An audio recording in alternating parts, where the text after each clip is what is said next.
여러분 안녕하십니까? 홍준 MBC 뉴스투데이입니다. 먼저 오늘의 주요 뉴스입니다.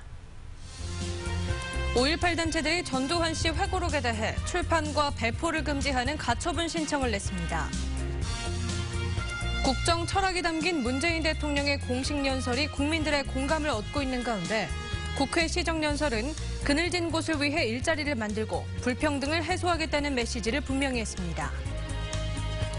내년 지방선거가 1년 앞으로 다가온 가운데 민주당과 국민의당이 호남 표심을 놓고 세 번째 맞대결을 준비하고 있습니다. 기아 타이거즈가 2위 NC의 반게임 차로 쫓기며 선두 수성의 고비를 맞고 있습니다. 5.18에 대한 왜곡과 변명으로 일관된 전두환 회고록이 큰 논란을 부른 가운데 5월 단체들이 법원을 찾았습니다. 역사 쿠데타라고 말해야 할 정도로 진실을 왜곡하려 한 이 출간물에 대해 출판과 배포를 금지하기 위해서입니다. 소송 대리인들이 찾아낸 회고록 속 거짓말만 30여 가지가 넘습니다. 송정근 기자입니다. 또다시 법원 앞에 선 5월 유족과 단체들. 손에 든 건 전두환 회고록에 대한 출판 금지 가처분 신청서입니다. 전두환 씨는 지난 4월 출간한 회고록에서 160여 페이지에 걸쳐 5.18을 왜곡하고 자신의 책임을 부인해 큰 논란을 불렀습니다. 평안하게 허위 사실을 기재하여 5.18 민족 유공자들과 광주 시민들의 인격권과 명예를 침해하는 불법 행위를 저지르고 있다고 보고 5월 단체는 가처분 신청을 통해 전두환 씨가 쓴 가짜 역사에서 30여 가지가 넘는 허위 사실을 가려냈습니다.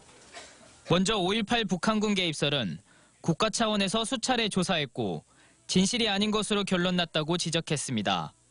5.18 당시 헬기 사격이 없었다는 부분은 최근 전일 빌딩에서 180여 개의 총탄 흔적을 국가수가 감식한 것으로 간단히 반박했습니다. 군인들이 광주 시민을 향해 총을 겨누지 않았고 자신은 5.18에 관여하지 않았다는 부분은 30년 전 내란 목적 살인죄로 사형을 확정한 대법원 판결을 들었습니다.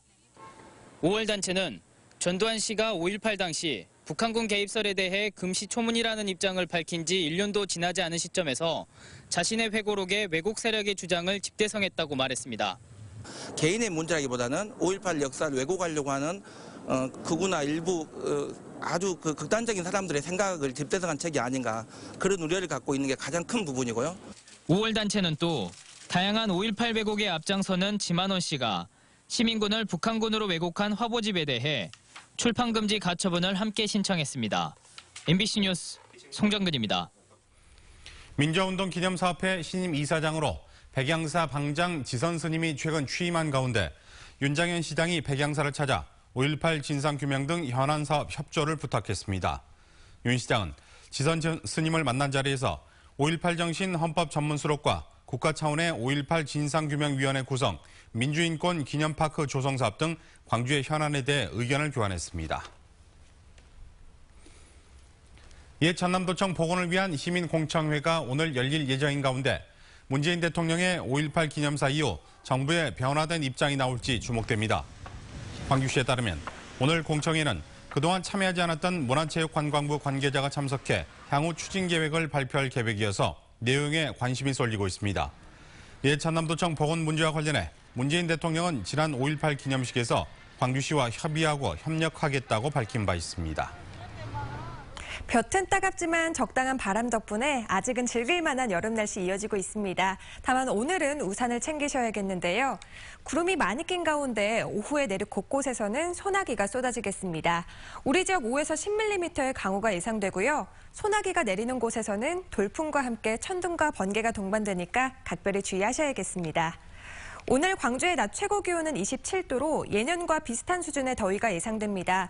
하지만 내일부터는 기온이 오름세를 보이면서 목요일에는 30도, 토요일에는 무려 32도까지 오르겠습니다. 더위에 건강 잃지 않도록 각별히 신경 쓰시기 바랍니다.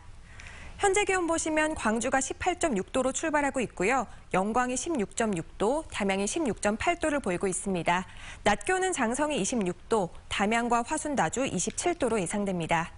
전남 대부분 지역 어제와 비슷한 기온 보이겠습니다.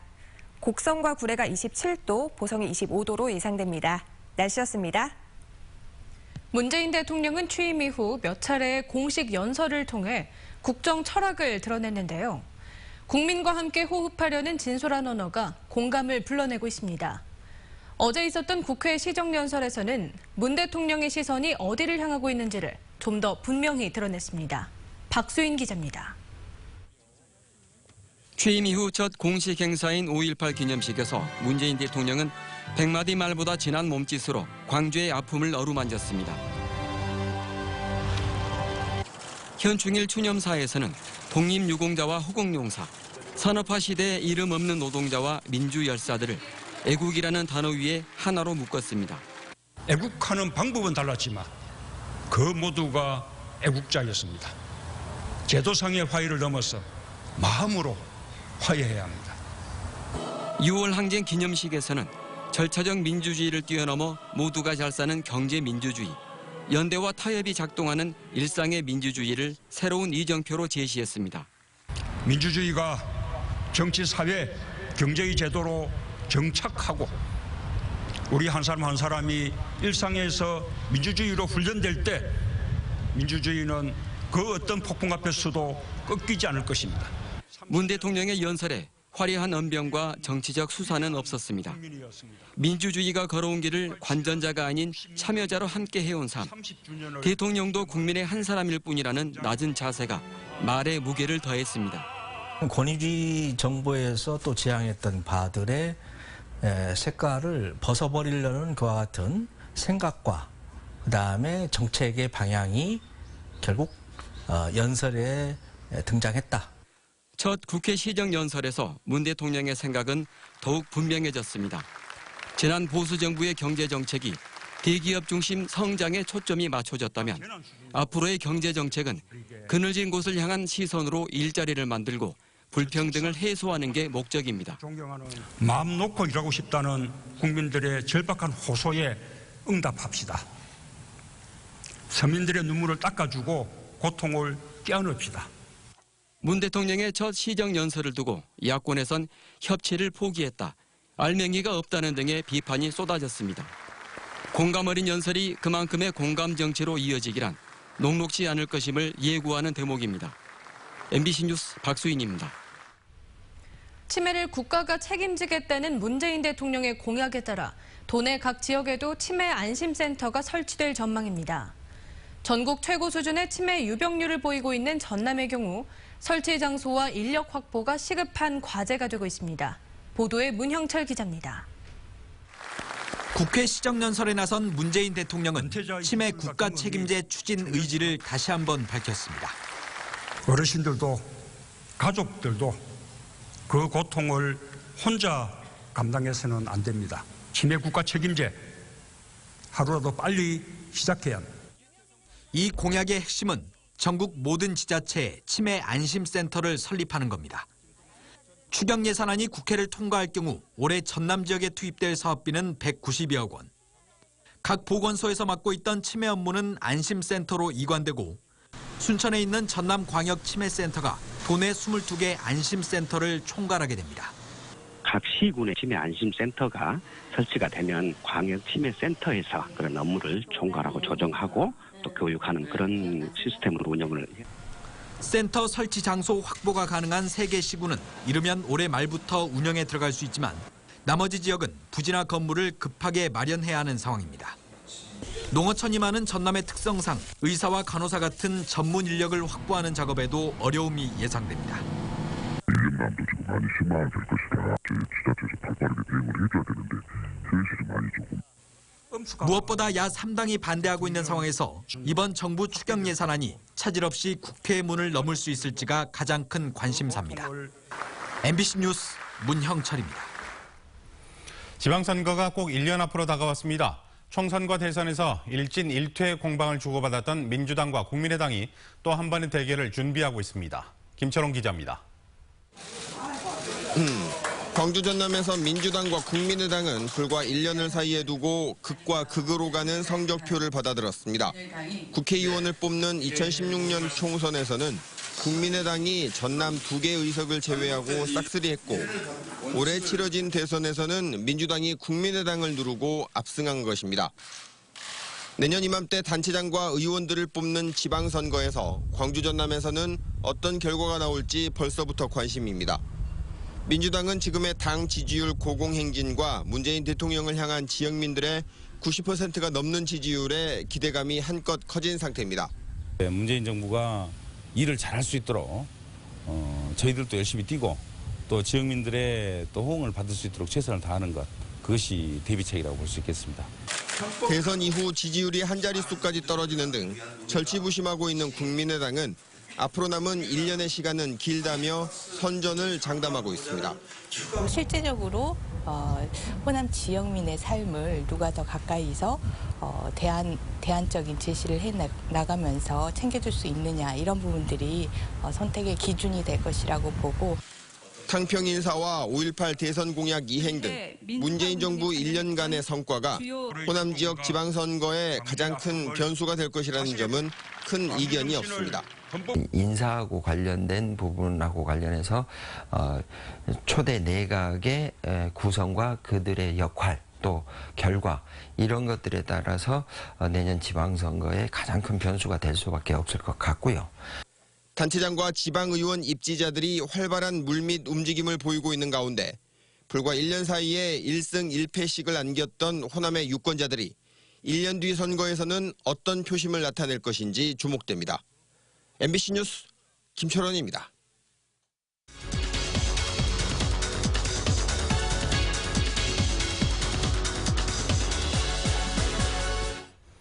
네, 그럼 여기서 1년 앞으로 다가온 지방선거와 관련해 공진성 조선대 정외과 교수 모시고 자세한 이야기 나눠보도록 하겠습니다. 어서 나십시오. 안녕하십니까. 네, 내년 지방선거를 앞두고 더불어민주당과 국민의당이 호남에서 다시 한번 진검승부를 예고하고 있습니다. 상황을 어떻게 예상하고 계십니까? 예, 과거에 호남 지역에서 사실상 하나의 정당이 지배하면서 당내 경선이 곧 본선 경쟁이 되고 당이 전략적으로 단수 공천을 하면 사실상 당선이 유력해지면서 당의 공천 결과에 반발해 탈당하고 또 무소속으로 출마하는 경우도 많이 있었습니다. 그러나 작년 총선을 전후해 사실상 2개 이상의 유효 정당이 경쟁하는 구도가 펼쳐지면서 경쟁은 이제 더욱 치열해지고 그리고 또한 결과는 흥미로워질 것 같습니다. 네, 내년 지방선거는 문재인 정부에게 그간의 1년을 평가받는 의미가 크겠죠? 정확히 1년 후에 지방선거가 치러지게 됩니다. 대통령 선거가 정상적으로 올해 12월에 치러지게 된다면 내년 지방선거는 중간평가를 하기에는 다소 이른 시점이 될 것입니다. 그러나 이제 5월에 대선이 치러지게 되면서 내년 지방선거가 1년의 성과를 제대로 평가하는 선거가 되었습니다.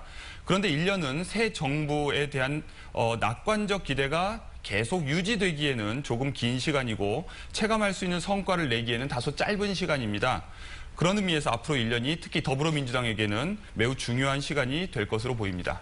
네, 국민의당 입장에서는 내년 지방선거가 당의 향후 진로를 결정지을 수 있을 계기가 될 것 같은데요. 어떻습니까? 예, 그렇습니다. 작년 총선에서 양당 구도의 극복을 바라는 민심에 힘입어서 국회에서 제3당의 지위를 차지했습니다.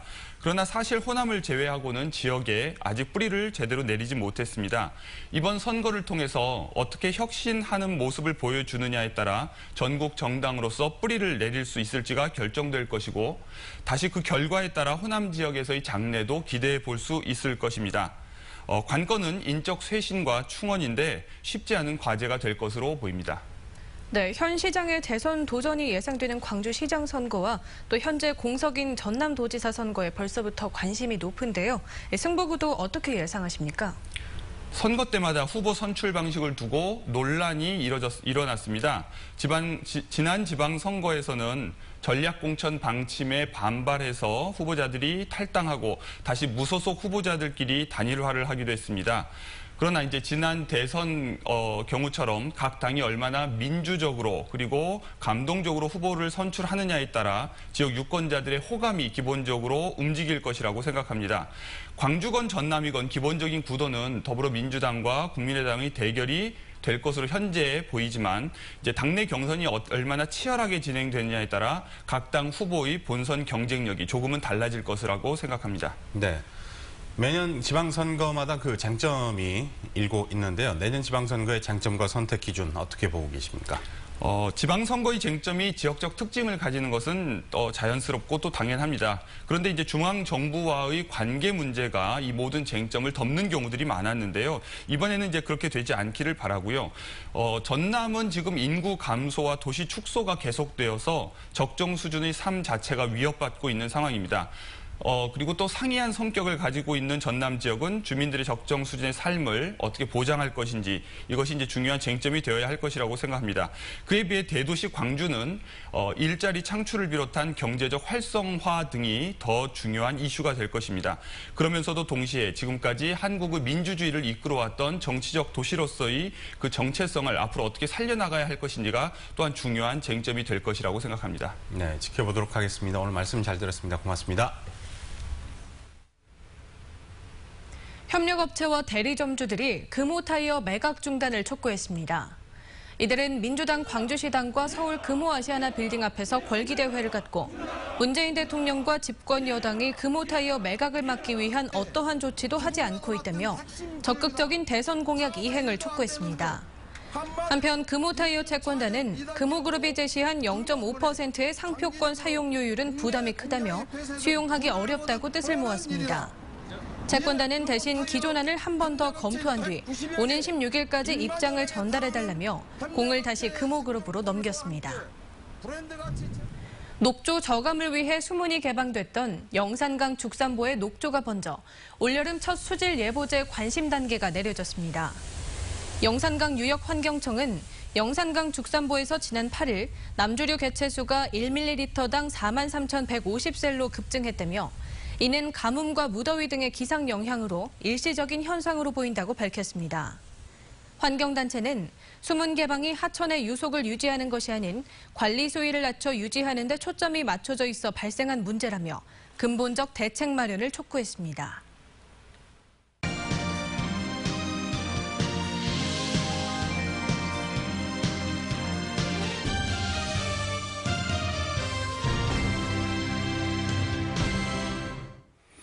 기아 타이거즈가 2위 NC에 반게임 차로 쫓기며 선두 수성에 고비를 맞고 있습니다. 이런 가운데 기아의 좌완 투수 정용우는 2경기 연속 호투로 팀을 3연패 위기에서 구해냈습니다. 김인정 기자입니다. 넥센의 주말 3경기를 모두 내줄 수도 있는 위기. 또다시 정용훈이 있었습니다. 정용훈은 리그 최강 넥센 타선을 7이닝 동안 3안타 2실점으로 틀어막으며 팀을 3연패 위기에서 구해냈습니다. 지난주 9년 만에 첫 승리를 따낸 데 이어 2경기 연속 부담스러운 상황에서 팀을 살렸습니다. 최근 선두 수성 위기에 몰린 기아 타이거즈에 새로운 활력을 불어넣고 있는 겁니다. 타선에선 단연 김선빈과 서동욱이 눈에 띕니다. 자, 투수 강타 정신탑니다. 3루주자 호민, 2루주자까지 홈으로. 김선빈은 올 시즌 3할 6푼 6리로 전체 타격 2위는 물론 고비 때마다 알토란 같은 활약으로 4번 타자 같은 9번 타자로 위압감을 뽐내고 있습니다. 3루를 턴해서 홈을 향합니다. 자, 우측 큽니다. 윙스티로 넘어갈 때 우측 담장 넘어갔어요. 서동욱 역시 6월 들어 4할이 넘는 불방망이 타격에다 주로 중심 타선 뒤인 6, 7번에 배치돼 중장거리포를 터뜨리며 기아 타선에 쉼표를 지원하고 있습니다. 2위 NC에 반게임 차로 쫓긴 기아. 임창용이 2군행을 자초했고 최영우, 나지완 등 중심 타선의 힘도 떨어진 선두 수성의 첫 번째 위기를 맞았는데 이번 주 롯데 LG를 상대로 분위기 반전에 나섭니다. MBC 뉴스 김인정입니다. 시청자들이 방송 미디어를 이해하고 직접 제작에 참여할 수 있도록 돕는 광주 시청자 미디어 센터가 개관 10주년을 맞이했습니다. 지난 10년간의 성과와 앞으로의 비전을 이미지 뉴스 리포터가 전해드립니다. 학생들이 뉴스 앵커처럼 원고도 읽어보고 MC가 되어 쇼 프로그램을 진행해봅니다. 라디오 생방송을 자연스럽게 해내는 시민들도 있습니다. 그러네요. 시청자들이 방송 미디어를 이해하고 쉽게 접근할 수 있도록 돕는 광주 시청자 미디어 센터가 개관 10주년을 맞이했습니다. 광주 시청자 미디어 센터는 개관 이후 연인원 100만여 명이 다녀갔는데요. 다양한 인력들을 양성하며 미디어 전문 교육기관으로 자리 잡았습니다. 시청자 미디어 센터에서 제작 지원을 받은 영상물 2,300여 편이 TV로 방송되기도 했습니다. 고등학생 때 미디어로 영상을 교육받을 곳이 없었는데 여기서 영상 교육을 많이 받고 해서 제가 지금도 전공도 영상 쪽에. 새로운 10년을 준비하는 시청자 미디어 센터는 마을 방송 교육이나 VR 체험 과정 등 미디어 변화에 맞춘 교육 프로그램들을 운영하고 있습니다. 1인 미디어라든지 드론이라든지 VR이라든지 이런 등등의 그 스마트 미디어 시대에 대비하고 특히 이제 앞으로 도래할 4차 그 산업혁명 시대를 선도할 수 있는 10주년 기념식에서는 시민들이 참여할 수 있는 미디어 체험 부스와 교육생들이 만든 기념 영상도 마련돼 시청자와 함께한 미디어 교육 10년을 되돌아봤습니다. MBC 뉴스 이미지입니다. 호남대학교와 중국 상하이 대학이 2+2 복수학위제 협약을 체결했습니다. 협약에 따라 2018학년도 호남대 중국어학과 신입생부터 1, 2학년은 호남대에서 3, 4학년은 상하이 대학에서 유학하게 되고 졸업과 동시에 두 대학 학위를 받게 됩니다. 호남대는 또 인문사회대와 경영대 등 모든 단과대학으로 2+2 복수학위제를 확대하는 방안을 상하이 대학과 조율하고 있습니다. 난치병 어린이를 돕기 위한 원로 서예가 춘성 박선옥 작가의 자선 전시회가 광주 송정 일동 마을갤러리에서 열렸습니다. 이번 전시회는 박선옥 작가의 예술 세계를 담은 족자와 병풍 등 30여 점의 작품이 재능 기부로 전시됐고 경매를 통한 작품 판매의 수익금은 선천성 장애를 앓고 있는 어린이에게 치료비로 전달됐습니다. 볕은 따갑지만 적당한 바람 덕분에 아직은 즐길 만한 여름 날씨 이어지고 있습니다. 다만 오늘은 우산을 챙기셔야겠는데요. 구름이 많이 낀 가운데 오후에 내륙 곳곳에서는 소나기가 쏟아지겠습니다. 우리 지역 5에서 10mm의 강우가 예상되고요. 소나기가 오는 곳에서는 돌풍과 함께 천둥과 번개가 치니까 각별히 주의하셔야겠습니다. 오늘 광주의 낮 최고 기온은 27도로 예년과 비슷한 수준의 더위가 예상됩니다. 내일부터는 기온이 오름세를 보이면서 목요일에는 30도, 토요일에는 무려 32도까지 오르겠는데요. 더위에 건강 잃지 않도록 각별히 신경 쓰시기 바랍니다. 현재 기온 보시면 광주 18.6도를 비롯해 영광과 담양이 16도대로 출발하고 있습니다. 낮 기온은 영광과 장성 26도, 담양과 화순 나주 27도로 예상됩니다. 전남 대부분 지역 어제와 비슷한 기온 보이겠습니다. 곡성과 구례가 27도, 보성이 25도로 예상됩니다. 오늘 남해 서부 먼 바다를 중심으로는 바람이 강하게 불고 물결이 높게 일 것으로 예상되니까 주의하시기 바랍니다. 당분간 대기가 불안정해서 소나기 소식이 종종 있겠고요. 낮 기온 30도 안팎까지 오르면서 더위가 점차 심해지겠습니다. 날씨였습니다.